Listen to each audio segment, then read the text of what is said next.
are a professor and you teach students business management.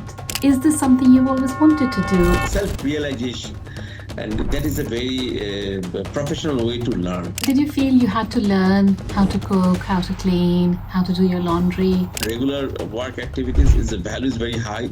Cook is not very easy thing to do.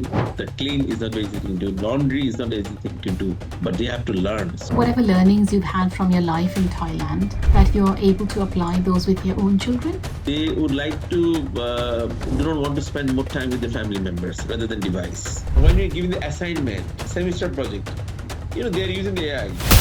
What are some of those key things you think you've learned from different cultures, different people, different countries? We have to allow our kids to ask the question. We have to allow them to speak with us. Personal life at first priority, the second priority the job, profession, third priority the career. How you can make the life of people around you better. Mamun, welcome and thank you so much for being here today and sharing your story with all of us. Thank you, Ms. Tisha, for inviting me this kind of special episode with you. You are a professor and you teach students business management. Is this something you've always wanted to do, or when you were younger you had a different dream?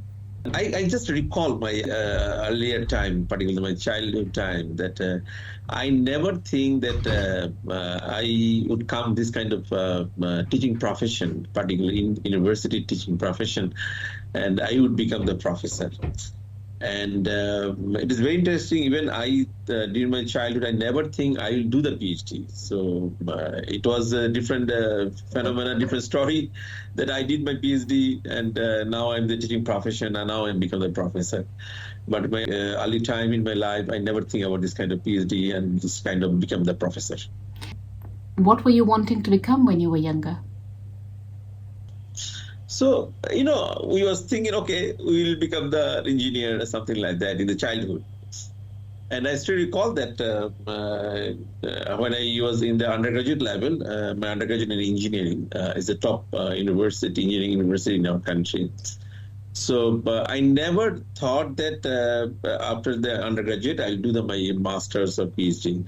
I thought that after the undergraduate, after the engineering degree, maybe I would come to the industry profession, like the practice in profession. And interesting thing is that that time when I was a final year student, at that time my elder brother insisted me that why not you can do your higher studies in this area, like the South Asian country, like the Thailand. Because then it's easy for me to travel for my parents. I have some of the homesickness. You can say the homesickness. I still recall that I had the homesickness. So I got the admission and I started my master's. And during the master degree level, I still recall that I met the dean of my computer engineering management. I was super impressed about his conversation, his ideology, and how he can becoming from the engineering background to the business background, like the management background, how can come. And he invited me because his background also engineering. I was insistent, why not after the master's level I can do the PhD. During my PhD level, when I spent the 3 years with my supervisor very closely, I discussed really a lot of things. The usually PhD means discuss the supervisor very closely, share the future plan, and then get the idea about the future path. Then he invited me, you can do one thing. You can come to the teaching profession. And I still recall that during my master's and PhD level in Assumption University in Thailand, I was involved as TA, as a teaching assistant, research assistant. I was involved in a lot of research. And even I delivered I conducted a few lectures on being the faculty member. And then I was feeling interest. Why not come to the teaching profession after the PhD? And finally, I still recall that 2009, I finished my PhD in December. And in 2009, I took a few courses in MBA level. My supervisor arranged this kind of system for me. As a PhD candidate, I took some few courses. So I got the different international experience. And then I finished my PhD in 2000 December. So that is my journey. Wonderful. So you mentioned that when you moved to Thailand, you felt severe homesickness. So, am I right in assuming that that was the first time you had stepped outside your home and your home country, Bangladesh, as well? Yeah, you're absolutely correct. This is the first time I moved to the overseas and without my family. So at that time I was single. So family was my parents. And I still recall that the date, it was the 5th January 2004. That I was very emotional. In my home, everything was ready by my parents, our supporting bodies, supporting staff. And it just things are different. I'm in the like the river. I throw in the river. I don't know how to swim. Yeah. I still recall that first night I took the pizza from the 7-Eleven. And then I was thinking that that, and my whole Thailand life I spent the one thing, no breakfast. Yeah. Just breakfast and lunch. We call it the brunch. Yeah. So it's very difficult to cook and other things. I said no, it's better to do the brunch. And then I went to the university and spent the whole remaining day in the university. Then I can understand that we have to learn this kind of things. I still recall that I did not know that it is very important for the household work. It is how the values of the father work and father contribution, mother contribution. I can understand that. Yeah. So, what were some of those life skills that you learned in Thailand, which you would have never learned had you continued living in Bangladesh and never left your family home? First of all, I should do my own work. I should not depend on others. And the second one is that do not grant everything for myself.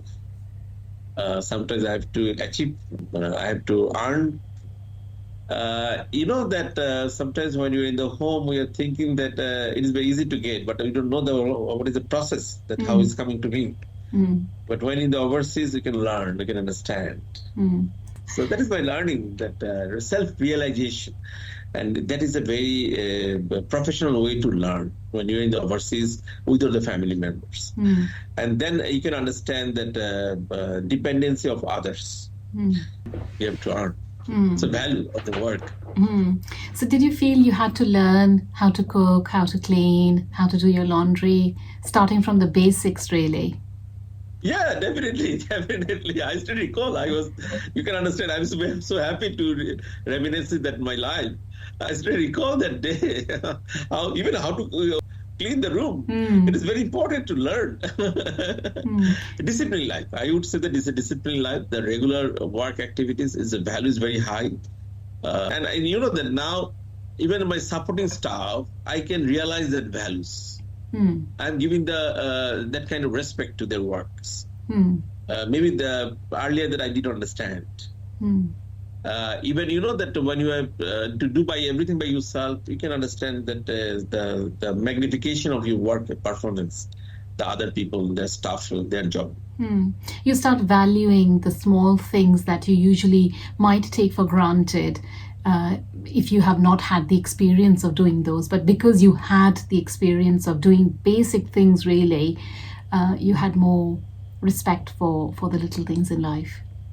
Yeah, definitely. Wonderful. Definitely. Do you think it's important as parents that we do teach our children how to cook, clean, do the laundry, and the basics of life? Definitely. Our subcontinent culture is little different in the US states culture, even the UK culture as well. Here we are too much dependent, and particularly the kids, we are trying to make them more protective. So we have to arrange everything. But what I said that out of the box, we should go out of the box. And we have to teach them, and so they can understand the values. If you can understand that the cook is not an easy thing to do, the clean is not an easy thing to do, laundry is not an easy thing to do, but they have to learn. So you have to give the path to learn. You have to give the masses that you have to know this one. And this is the learning. We should not think that we are giving the burden. It's a learning, because when they will go to overseas, they can understand, I have this experience earlier, what I can do. But if you are not giving this kind of option for them, then how can they do this kind of things in the international level or any other country? So I think it's our job to have to teach them. Do you find whatever learnings you've had from your life in Thailand that you're able to apply those with your own children? Yeah, definitely. It is one of my most early stage as my master's level, PhD level. So particularly the adaptability. So when we have the different phase, we have to resilient to that environment. How can I adapt this kind of environment? So this is the one thing I've learned. And second thing, the Thai people is very hospitable. So they always smile, And now I'm trying to practice smiling. Even they're very stressed, but always do the smiling. They have that kind of attitude in their mindset. That even professionally, they're very sound.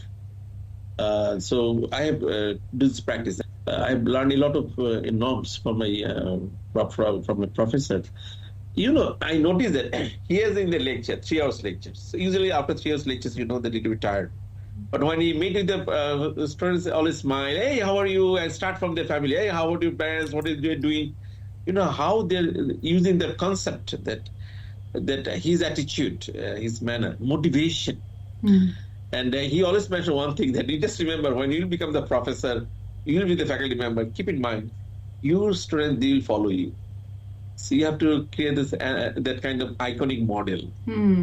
They like to think you're the role model for them. So that is the learning I've learned from there.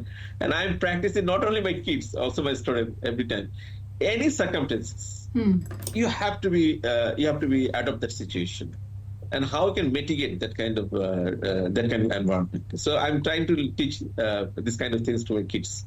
What do you think is the difference between children or teenagers or students now versus when you were a student and you were learning? What are some of the key differences you find? I think we can our childhood time. Do you remember that when you were the undergraduate level student, we don't have the laptop that time. We had the 3DX desktop, and only maybe few people they're using.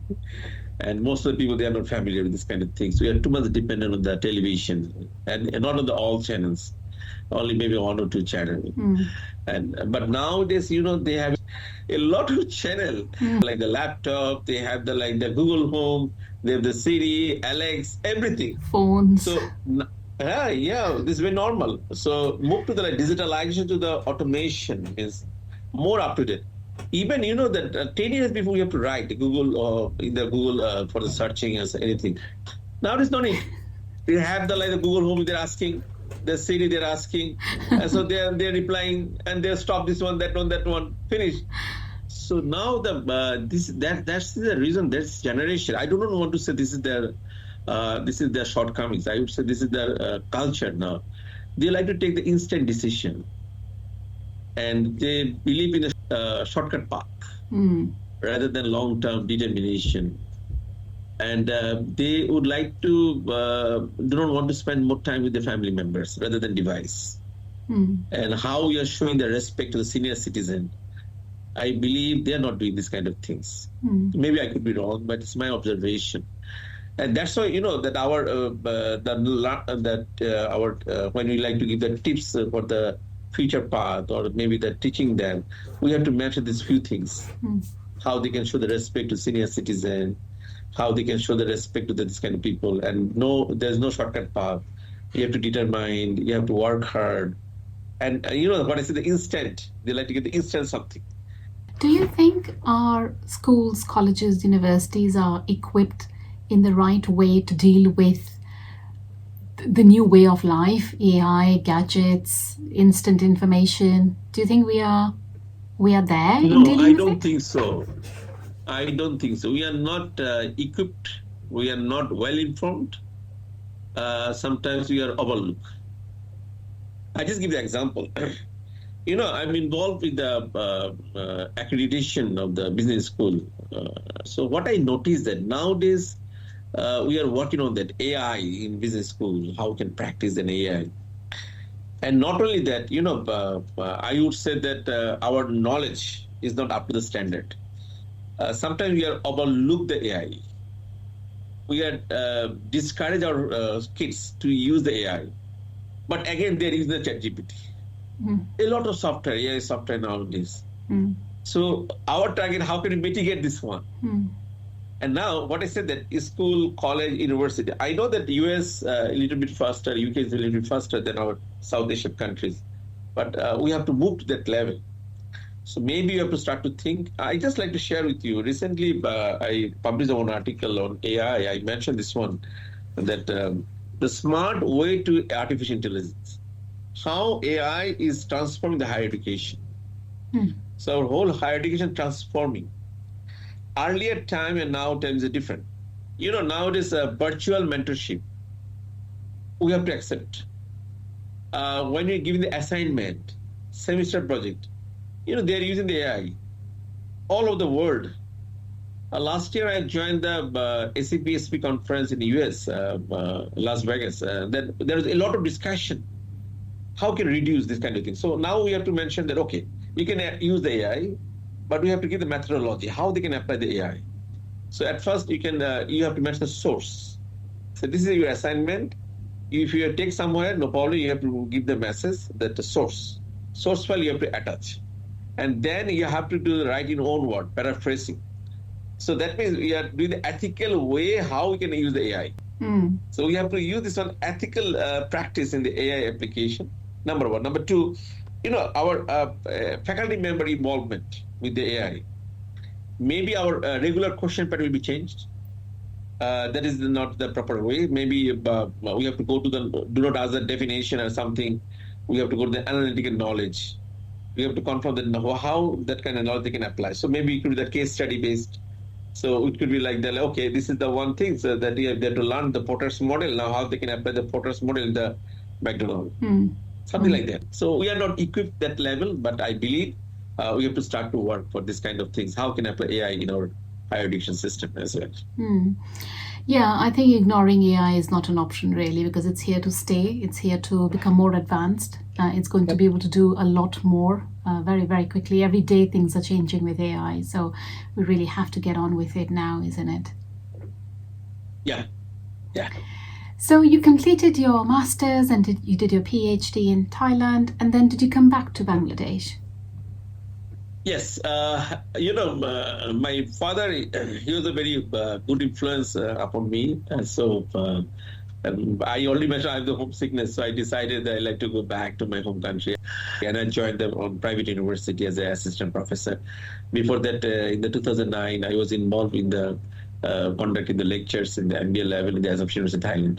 So then I started my avenue in Bangladesh.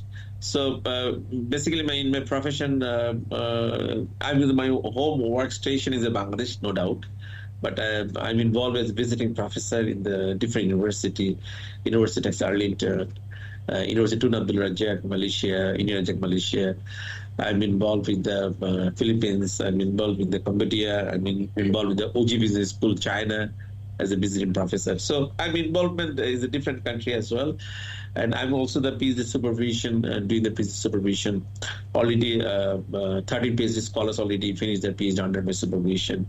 And around now the remaining 8 is now in the pipeline to finish their PhD. So that is my work environment in the different country.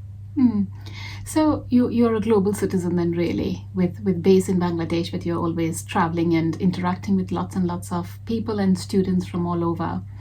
What are some of those key things you think you've learned from different cultures, different people, different countries?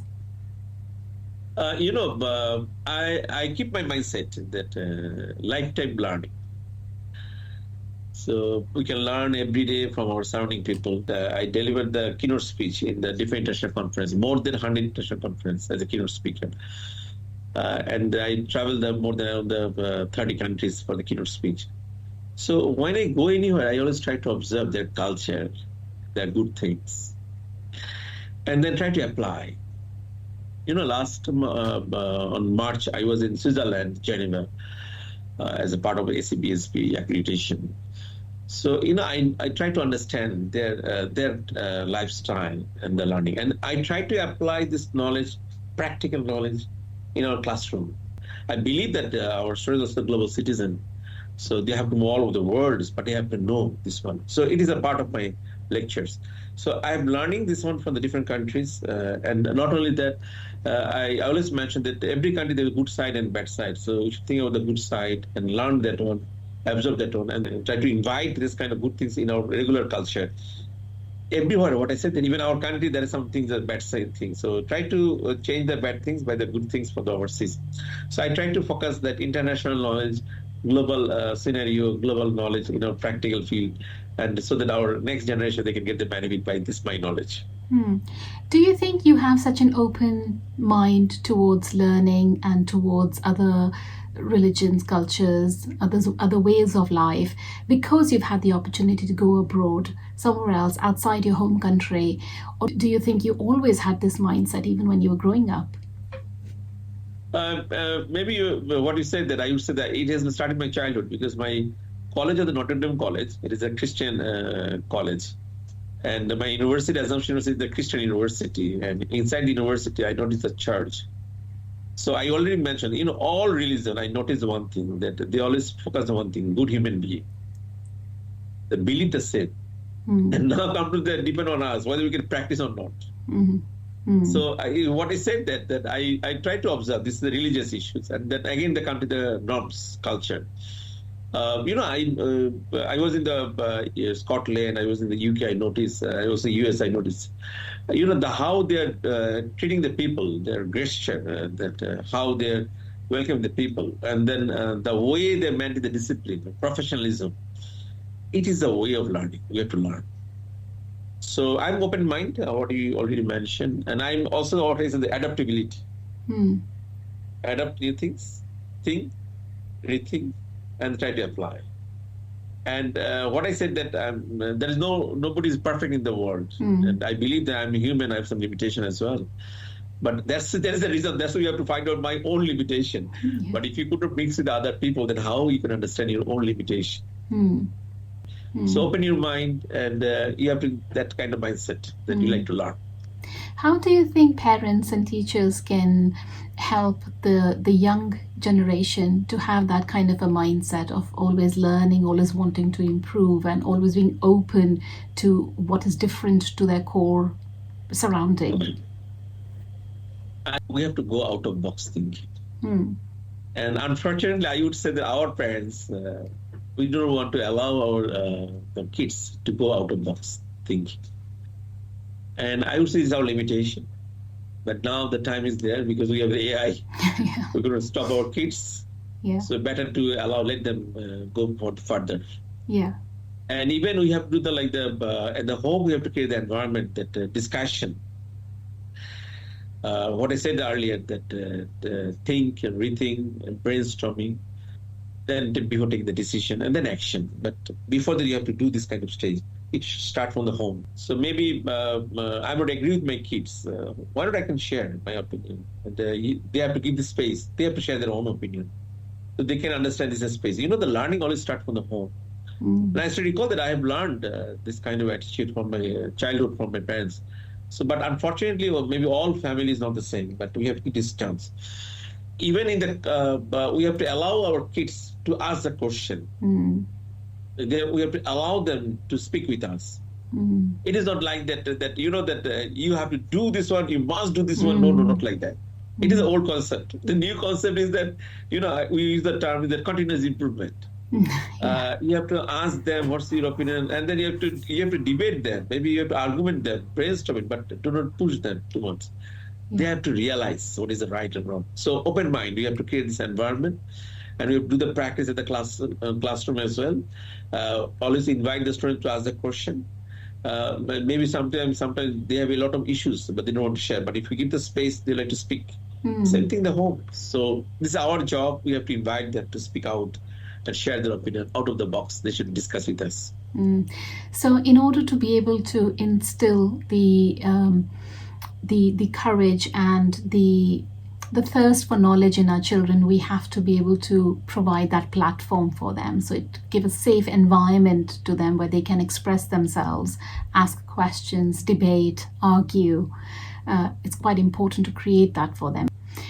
So, I know before we started recording, Mamun, you spoke about your father a lot.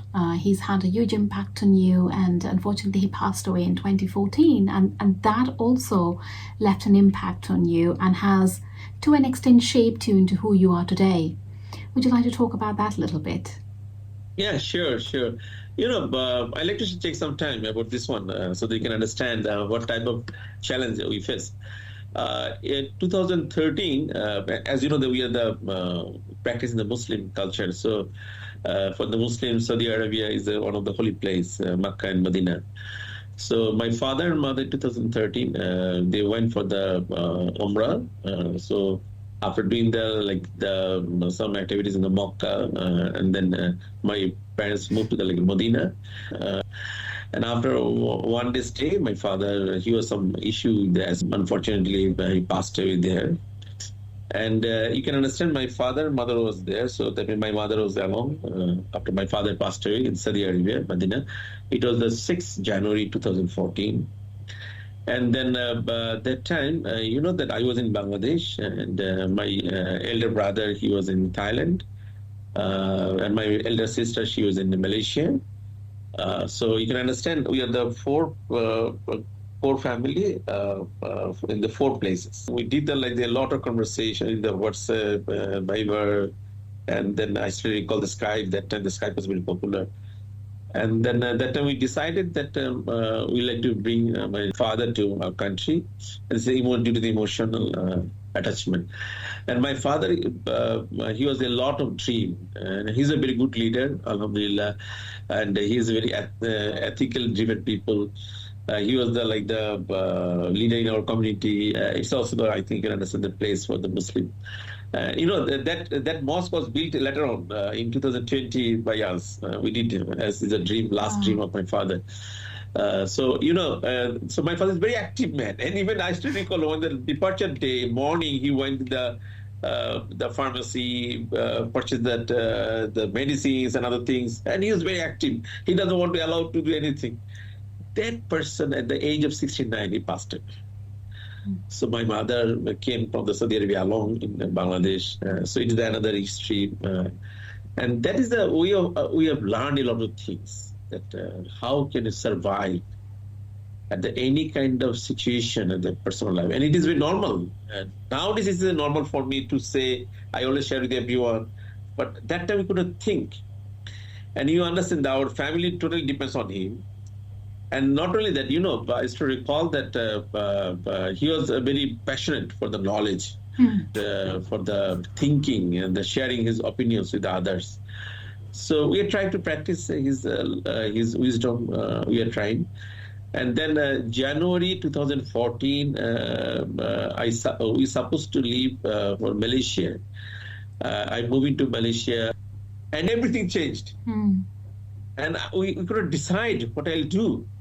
Then I changed my air flight and everything because everything changed. And then finally, February, we moved to the Malaysia. That my mother is alone, and he doesn't want to leave Bangladesh. He like to stay here. And you can understand, my father was buried in the Saudi Arabia, and my mother in Bangladesh. She has a lot of memories of my father here.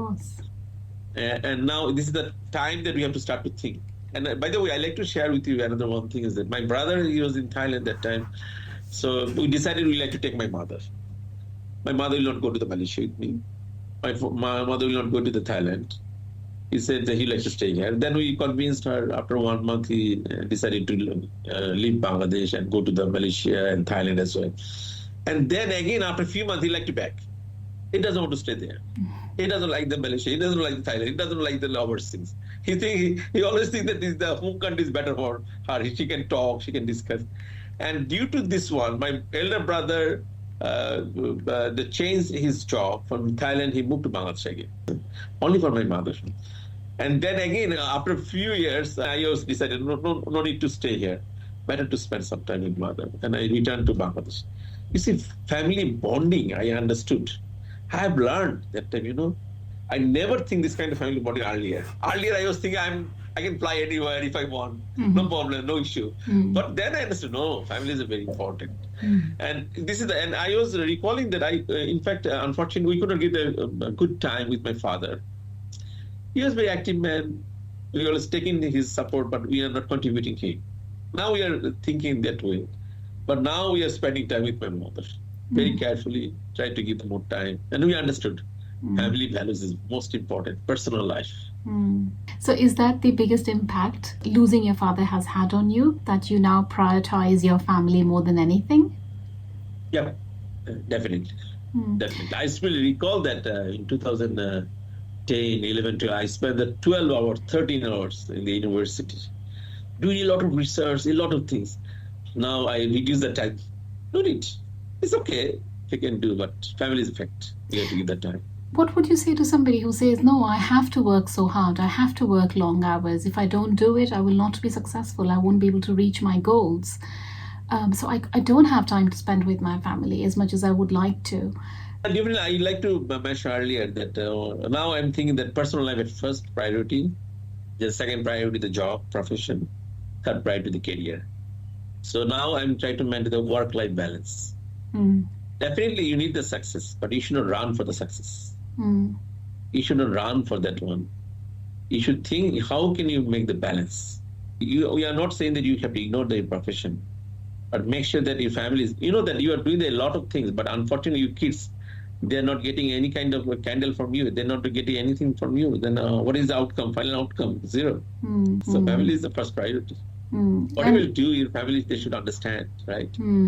Yeah, and if you have children, I think it's almost a duty to spend time with them and pass on your values to them and help them, become good citizens. Yeah, academic knowledge you can give, but sometimes the family values will come from the family. And the mother and father should be the first good teacher for the kids.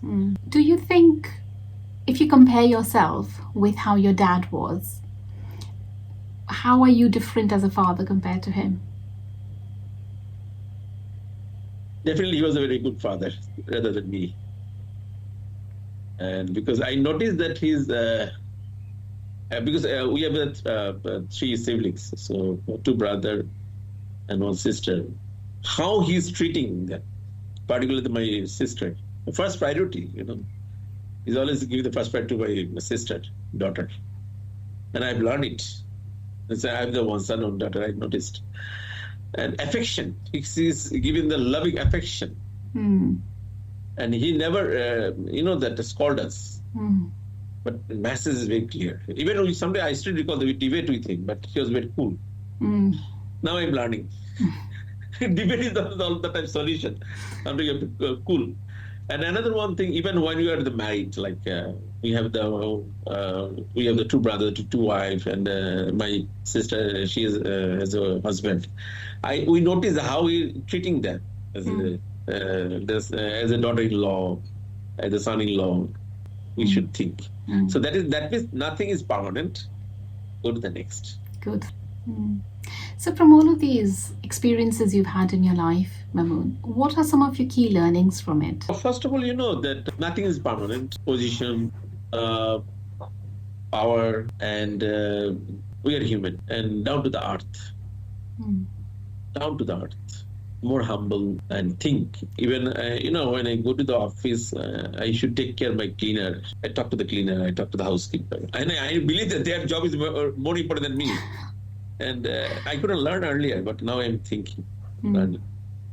So you should give the spaces for them, that how can contribute to mankind, the humanity. I'm now giving them more values and ethical practice everywhere, ethical decision. Let's give them one example. So earlier, we have one option, the contractual faculty member, but they will not get that maternity leave. So I was thinking it's not the right decision. So I discussed with the Vice Chancellor.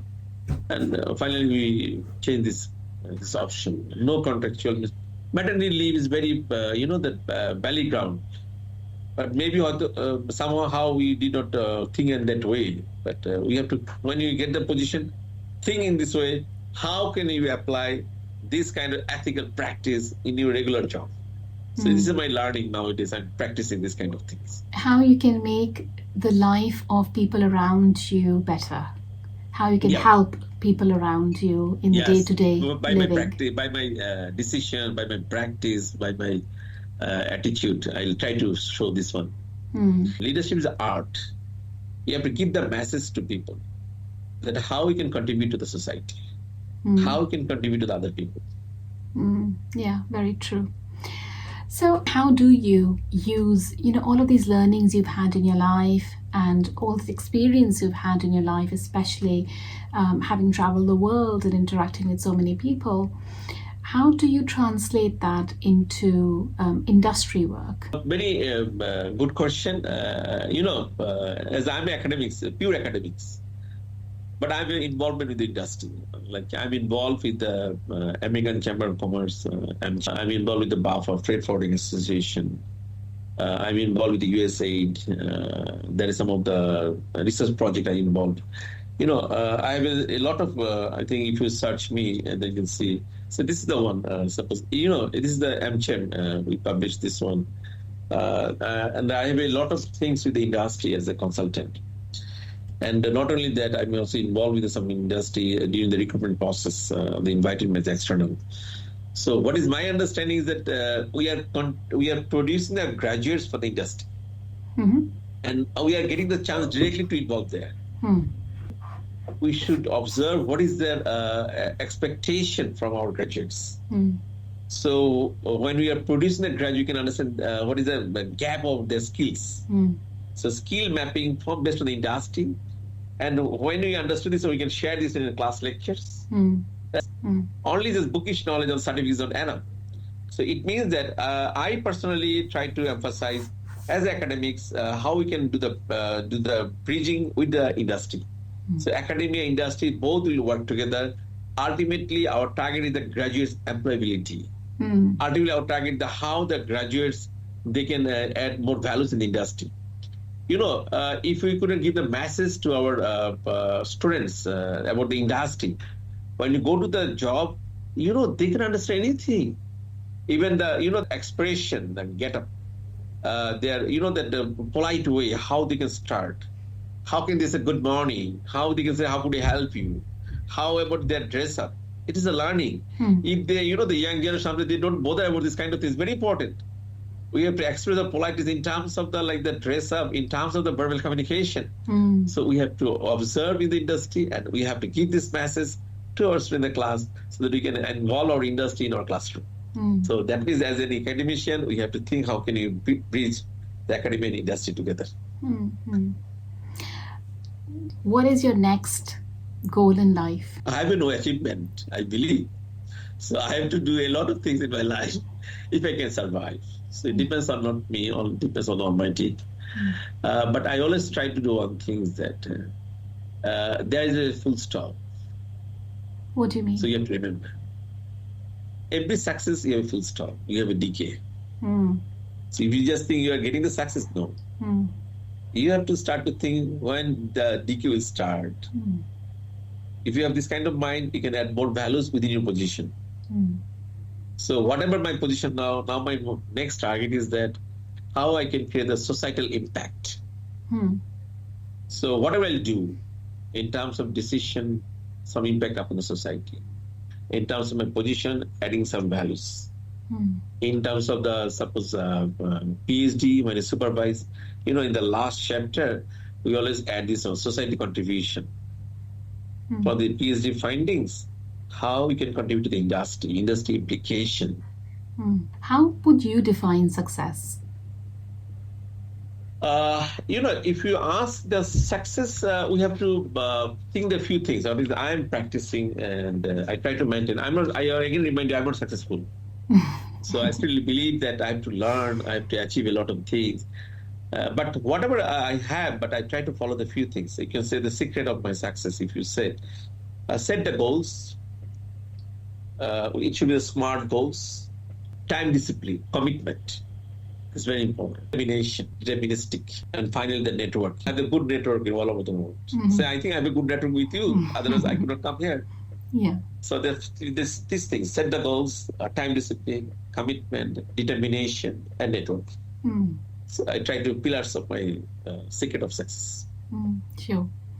So Mamun, tell me, being resilient is quite important because people, especially nowadays generation, they just want everything very quickly, and they may not always get everything quickly, and things may not work out in the very first attempt. How can we teach our young ones to be resilient? First of all, you have to keep your mind, and you have to share this opinion to the surrounding people, that any kind of danger, any kind of disruption is a part of life. I already mentioned my father is passed away, is a part of life. Another example, when I was in Thailand, Bangkok area, can you imagine my laptop was stolen from the car after breaking the glass? I faced this issue. Okay, now in Malaysia, I was driving. I was a visiting professor at that time, the University of Malaysia. My wife in the car, and my first son, he was there. He was 2 years plus, and my wife was pregnant at that time. I was driving, and suddenly there was an accident. And many people asking this question. I have a lot of opportunity to move to the state and different country. Why? I always mention this one, that you have to start to think that why you can survive properly and your mental satisfaction. Somebody, they stay in the US, they are satisfied. Somebody, they are not satisfied. You have to understand. So any kind of challenge you have to accept, and you have to think how we can resolve this challenge. And in that case, you can risk management, risk mitigation. So when you have this kind of mindset, suddenly any kind of challenge, because it's okay, I should accept this challenge. And if you can take this challenge in a positive way, this learning will add the value to your whole life. But you have to accept this challenge. So this challenge will add the value to your whole life, and you can think, okay, any kind of challenge if you come in future, it's okay, fine. If you could give a message to the young people today, what message would you give them? Stop rushing towards the success. There are no shortcuts. Focus instead on how your work can serve the others and create a meaningful impact upon the society. That's all. It is about what you can give to humanity and what good you can do for the humans. We have to think of the emotional intelligence, particularly those who work with the human nature. True. So, Mamun, before we end, I always ask all my guests to leave a little positive message that I can put on the board behind me there. I don't know if you can see it or not. But I collect all these positive messages, and one day when I have enough of them, I will be sharing them with everybody. So is there a message I can take from you? And I'm going to capture it here and then I'll put it up there. Sure. I'd like to give the two messages if possible. Learning is a lifelong journey with no final destination. Try to become an ethically driven human being rather than a good student. Mamun, thank you so very much for coming here today and sharing your story with us and your life experiences and how that shaped you and the impact that you want to create in the society around you. I thank you again, and I wish you all the very best for your future. Thank you, Ms. Tisha, for inviting me to share my personal experience with you for the wider audiences. Thank you so much. I hope you've enjoyed today's episode. Please like and subscribe to the channel. And if you have a story to share, please scan the QR code on the screen. I will see you next time, and until then, stay unbroken.